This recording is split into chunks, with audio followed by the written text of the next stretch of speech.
Hello friends, today's story is Ugrasil and King Brisabhanu. Long ago, there ruled in the kingdom of Madhupura a kind-hearted king called Brisabhanu. He was a wise ruler and people in his kingdom lived in peace and harmony. However, just outside his kingdom was a vast and dense forest. There in the forest lived a gang of robbers led by a fierce man called Ugrasil. The gang often terrorized the villages near the forest and killed people after looting them. The people of Madhupura were very disappointed for they had to constantly live in fear. The robbers were so clever that they always covered their faces with the ends of their turbans so that no one would be able to recognize them. No matter how much the king's soldiers tried, they could never catch these robbers and no one could describe the robbers to them. Years passed and nothing could be done to catch the wicked robbers. Meanwhile, Ugraset had fallen in love and married a very beautiful girl. His wife was a kind woman and she never supported Ugrasil's wicked ways. She wished that her husband would leave behind his profession. She often tried to tell him this, but it was in vain, for Ugrasil never listened to her.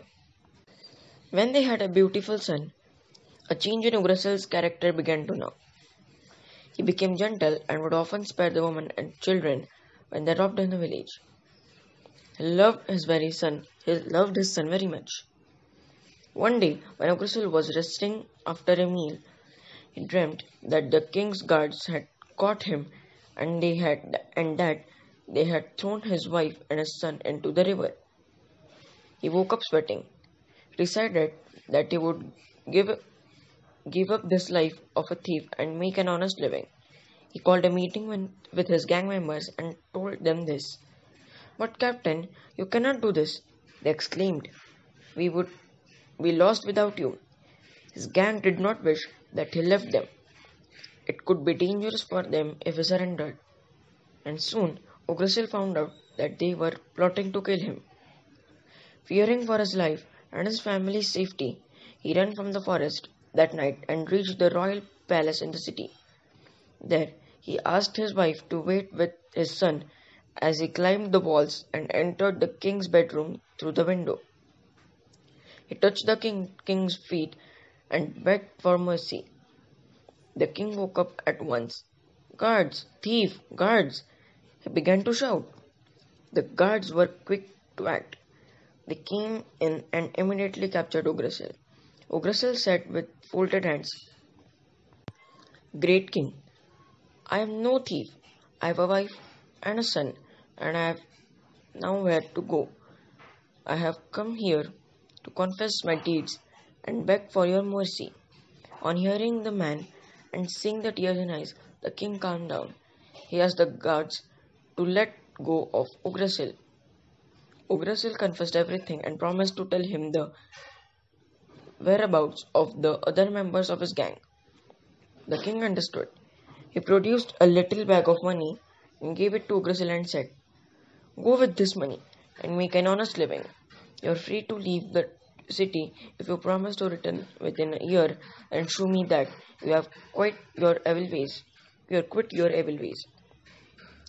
Ugrasil's joy knew no bounds.